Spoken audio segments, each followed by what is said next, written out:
Hello friend, तो आज के वीडियो में डिस्कस करने वाले हैं असाइनमेंट 2 के क्वेश्चंस। तो लास्ट वीडियो हमने डिस्कस किए थे असाइनमेंट 1 के क्वेश्चंस। तो आपने उन वीडियो को नहीं देखा तो उन वीडियो को जाकर चेकआउट कर सकते हो।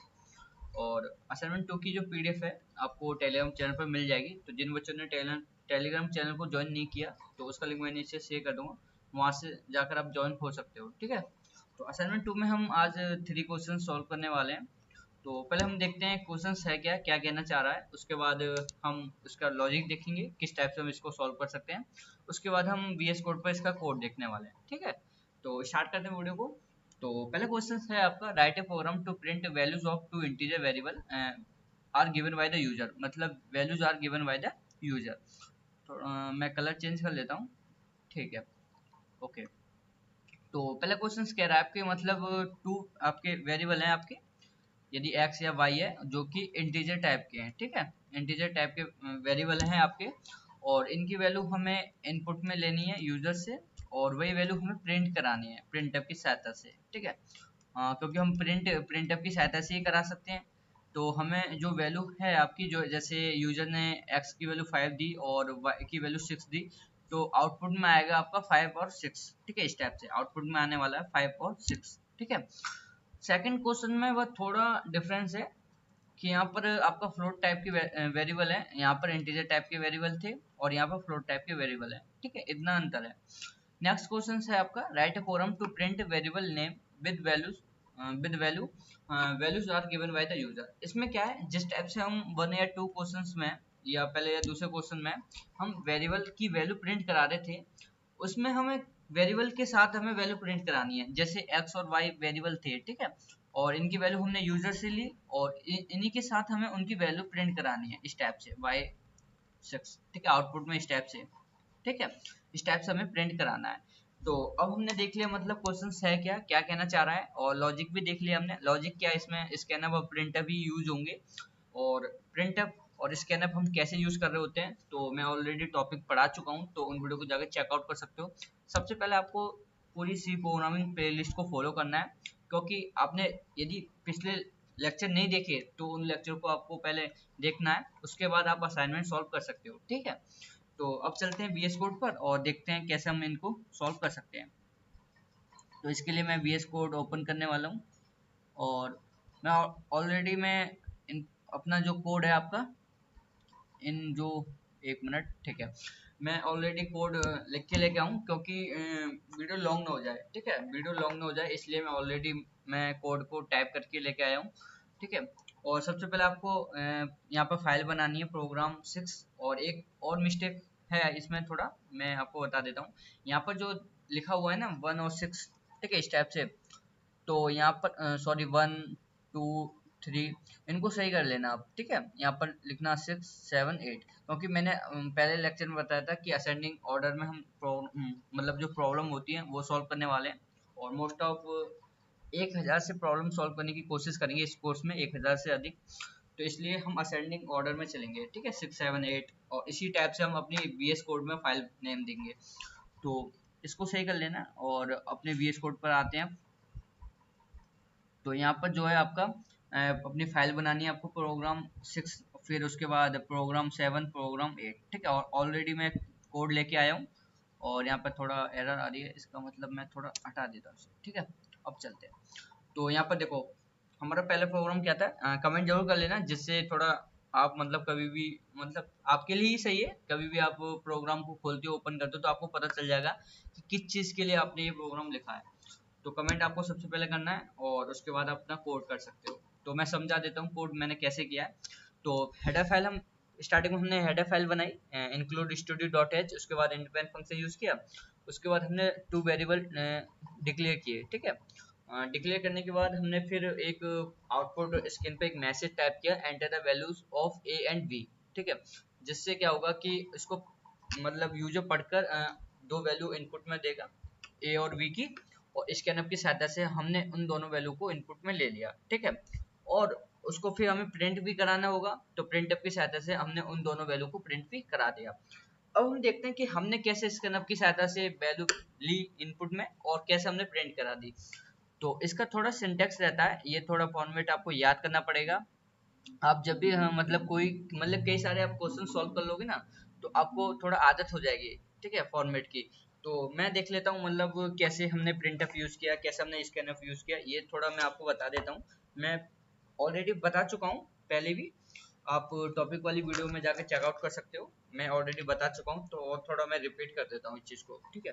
तो हमने स्टार्टिंग में हेडर फाइल लिखी थी और इंड पैन, ये तो सभी में हम लिखते ही हैं स्टार्टिंग में। उसके बाद हमने क्या किया, एक दो वेरिएबल हमने डिक्लेयर किए ए और बी, और फिर हमने प्रिंटफ की सहायता से एक मैसेज टाइप किया, enter the values of a and b, ठीक है। यहाँ पर स्ट्रिंग में क्या होता है, सॉरी, इन्वर्टेड कॉमा में जो भी आप लिखते हो वो प्रिंट हो जाता है, ठीक है। प्रिंटफ की सहायता से वो प्रिंट हो जाता है, जो भी आप लिखते हो बिल्कुल सेम प्रिंट हो जाता है, ठीक है। उसके बाद हमें स्कैनअप से किसी भी वैल्यू, हमें किसी भी वेरिएबल की वैल्यू लेते हैं हम, तो हम यूज कर रहे होते हैं अपना स्पेसिफायर।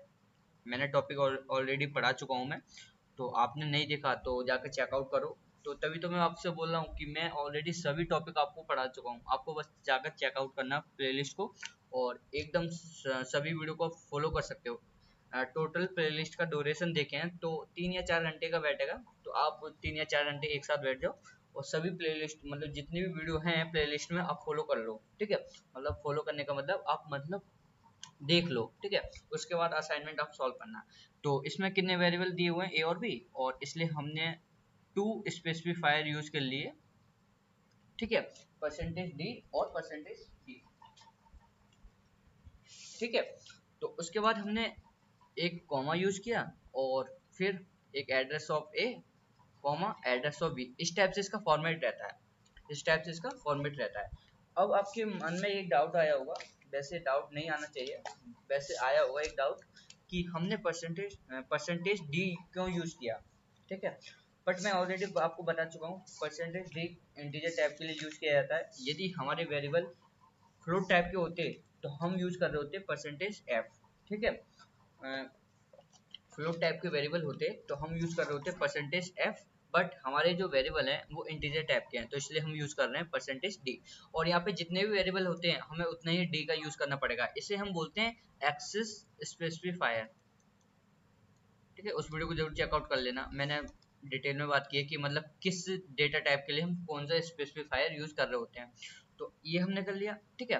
तो उसके बाद थोड़ा मैं इसको रिमूव कर देता हूँ, 1 मिनट, ठीक है, ओके।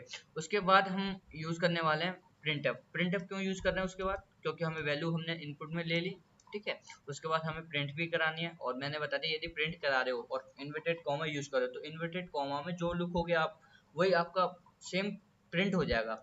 तो मैंने लिखा यहाँ पर वैल्यूज, ठीक है। तो वैल्यूज के बाद मैंने फिर परसेंटेज डी लगाया, क्यों लगाया, क्योंकि मुझे एक वैल्यू प्रिंट करानी है, क्योंकि इंटीजर टाइप के लिए इसलिए लगाना पड़ा। फिर मैंने एक और परसेंटेज डी लगाया, क्यों लगाया, क्योंकि दो वेरिएबल हैं। उसके बाद मैंने इन्वर्टेड कॉमा बंद कर दिया, उसके बाद सेमी सॉरी कॉमा यूज किया, फिर ए और इस टाइप से बी लिख दिया, ठीक है। थोड़ा मैं इसको और अच्छी तरह से बनाता हूँ जिससे आपको थोड़ा और अच्छी तरह से दिखे, ठीक है, 1 मिनट, ओके। तो यहाँ पर मैंने फिर उसके बाद मैंने यहाँ पर एंड कर दिया, ठीक है। यहाँ पर ए और बी है, इस टाइप से हम ए और बी लिखते हैं, ठीक है, ए और बी। तो इससे क्या होगा, यहाँ पर आउटपुट में आएगा वैल्यूज, ठीक है। उसके बाद परसेंटेज डी की जगह वैल्यू आ जाएगी जो भी आपने दी है, 5 दिए इनपुट में, फिर 6, इस टाइप से इसका आउटपुट आ जाएगा, इस टाइप से, ठीक है। यदि आपके इंटीजर टाइप के वेरिएबल ना होकर यदि फ्लोट टाइप के हैं तो आपको दो जगह चेंज करना है, एक यहाँ चेंज होगा क्योंकि परसेंटेज एफ लगेगा, यहाँ भी चेंज होगा, और यहाँ भी चेंज होगा, यहाँ भी चेंज होगा। मतलब प्रिंटअप और स्कैनअप में आपको चेंज करना है, आपके वेरिएबल पर डिपेंड करता है किस टाइप के वेरिएबल की वैल्यू आप ले रहे हो, ठीक है। तो इस टाइप से हम स्कैनअप प्रिंटअप यूज कर रहे होते हैं, और थोड़ा सिंटेक्स रहता है, इसको थोड़ा आप जिस टाइप से मतलब प्रैक्टिस में आ जाओगे आप, या कई क्वेश्चंस आप सॉल्व कर लोगे तो वो प्रैक्टिस में आ जाएगा आपका, ठीक है। तो अब चलते हैं हम VS कोड पर और देखते हैं कि हमने इसी टाइप से लिखा है या नहीं, ठीक है। तो देखो हमने उसी टाइप से लिखा है, यहाँ पर हमने केवल वैल्यूज नहीं लिखा, आप केवल वैल्यूज भी लिख सकते हो, नहीं हमें तो वैल्यू प्रिंट करानी है ना, हमें कुछ भी नहीं लिखना स्ट्रिंग में, ठीक है। अब देखो कंट्रोल एस से हमने सेव किया और इसको प्रिंट कराते हैं या आउटपुट इसको रन कराते हैं। तो ए और बी की वैल्यू आपको इनपुट में देनी है, उसके बाद देखो वैल्यूज ऑफ 6 और 7, ठीक है। और यहाँ पर आपको कुछ भी नहीं दिखना तो आप इसको हटा सकते हो, क्योंकि क्वेश्चंस के अकॉर्डिंग चलें तो वो केवल वैल्यू प्रिंट कराने की कह रहा है, ठीक है, ना कि कोई कुछ मतलब कुछ स्ट्रिंग भी हमें कोई प्रिंट नहीं करानी। तो उसके बाद 6 और 7 प्रिंट हो गया, 6 7, ठीक है, इसी टाइप से। अब चलते नेक्स्ट क्वेश्चन पर। तो इसमें क्या है, इसमें हमारे बिल्कुल सेम क्वेश्चन है आपका, बिल्कुल आपका सेम क्वेश्चन है आपका, 7 क्वेश्चन 6 से बिल्कुल सेम है, बट थोड़ा डिफरेंस है आपका। इंटीजर टाइप की जगह यहाँ पर फ्लोट है, और यहाँ पर फ्लोट है यूज कर रहे हैं तो यहाँ पर भी चेंज होगा, आपका परसेंटेज एफ यूज होगा, यहाँ भी परसेंटेज एफ यूज होगा, ठीक है। तो इसको हमने ऐसे बनाया और इसको कंट्रोल एस से सेव कर लेते हैं और रन करते हैं। तो इसमें हम फ्लोट टाइप की वैल्यू देते हैं, तो देखना फ्लोट टाइप की वैल्यू किस टाइप से आती है। थोड़ा टाइम लगेगा क्योंकि देखो मेरा जो वीएस कोड है थोड़ा टाइम ले रहा है, इसका थोड़ा अपडेट करना पड़ेगा या कुछ प्रॉब्लम आ गई इसमें वो देखनी पड़ेगी मुझे, ठीक है, थोड़ा टाइम लेगा। बट इसमें जो आउटपुट आएगा ना, एक बार अपने वीएस कोड पर देखना, इसमें जो आउटपुट आएगा 1 मिनट, मैंने इनपुट में गलत दिया है शायद, इसकी वजह से आउटपुट नहीं आ रहा। देखो आ गया, आउटपुट आ गया, ठीक है। देखो आउटपुट आया आपका 8.9, इसके पीछे कितने जीरो हैं आपके, 1 2 3 4 5, ठीक है, इसके पीछे भी 5 हैं। इसका रीजन मैं आपको बताऊंगा किसी नेक्स्ट वीडियो में, इसका भी थोड़ा एक टॉपिक रहता है कि किस टाइप से मतलब फ्लोट की वैल्यू आती है, तो उसको भी हम देखेंगे, ठीक है। तो अब हमने देख लिया 7 क्वेश्चंस, अब देखते हैं 8 क्वेश्चन पर, ठीक है। हमने हमें हमने देखा कि 6 और 7 में हमें केवल वैल्यू प्रिंट करानी थी वेरिएबल की, बट 8 में क्वेश्चन में क्या है, हमें वेरिएबल भी प्रिंट कराना है। तो वेरिएबल भी प्रिंट कराना है तो वेरिएबल का नाम के साथ मतलब, तो यहाँ पर हमने ए लिख दिया और इक्वल का साइन लगा दिया, फिर हमने बी लिख दिया और इक्वल का साइन लगा दिया। तो इसका अब जो फॉर्मेट रहेगा वो इसके साथ मतलब वेरिएबल के साथ उसकी वैल्यू प्रिंट हो जाएगी। देखो इस टाइप से ए में 6 आ गया, बी में 7, ठीक है। तो मैंने बता दिया था कि मतलब तुम जो भी प्रिंट में लिखोगे वो आपकी मतलब वैल्यू प्रिंट हो जाएगी, ठीक है। तो जैसे मतलब यहाँ पर दोबारा चलते हैं, इस चीज़ को देखते हैं किस टाइप से प्रिंट हुआ है। तो देखो यहाँ पर मैंने लिखा था वैल्यूज, तो वैल्यूज प्रिंट हो गया, और यदि मैं यहाँ लिखूँ आपका ए इक्वल और परसेंटेज डी यूज क्यों कर रहे हैं, क्योंकि वैल्यू है, हमें इंटीजर टाइप की वैल्यू प्रिंट करानी है, तो हम उसी टाइप की एक्सेस स्पेसिफायर को यूज कर रहे होते हैं। उसके बाद हमने v लिखा, फिर v के बाद हमने परसेंटेज d लिखा, ठीक है। यदि a की वैल्यू इंटीजर टाइप की और v की वैल्यू फ्लोट टाइप की होती तो यहाँ पर f आ जाता, ठीक है। तो इस टाइप के भी हम क्वेश्चन सॉल्व करेंगे, देखते हैं इस टाइप के भी हम क्वेश्चन सॉल्व कर रहे होंगे। तो आज के वीडियो में हम इतना ही, फिर मिलते हैं नेक्स्ट वीडियो में। बट असाइनमेंट आप सबसे पहले आपको खुद से सॉल्व करना है, उसके बाद यदि सॉल्व कोई भी मतलब डाउट रहता है असाइनमेंट से या कोई क्वेश्चन नहीं सॉल्व हो पाता तो आप फिर लेक्चर को फॉलो कर सकते हो, ठीक है। तो मैं सेंड कर देता हूँ टेलीग्राम चैनल पर, तो वहाँ से डाउनलोड कर लिया करो, फिर सॉल्व करने की कोशिश किया करो, फिर उसके बाद नहीं होते सॉल्व तो अपने आप सॉल्व करने की कोशिश किया करो, ठीक है। सॉरी मैं दोबारा रिपीट कर दिया, तो पहले अपने आप सॉल्व करने की कोशिश किया करो, यदि नहीं होते सॉल्व तो आप फिर वीडियो लेक्चर को फॉलो कर सकते हो, ठीक है। तो स्टार्ट करते हैं, सॉरी एंडिंग करते हैं यहीं तक। तो मिलते हैं नेक्स्ट वीडियो में नेक्स्ट टॉपिक के साथ। Thank you.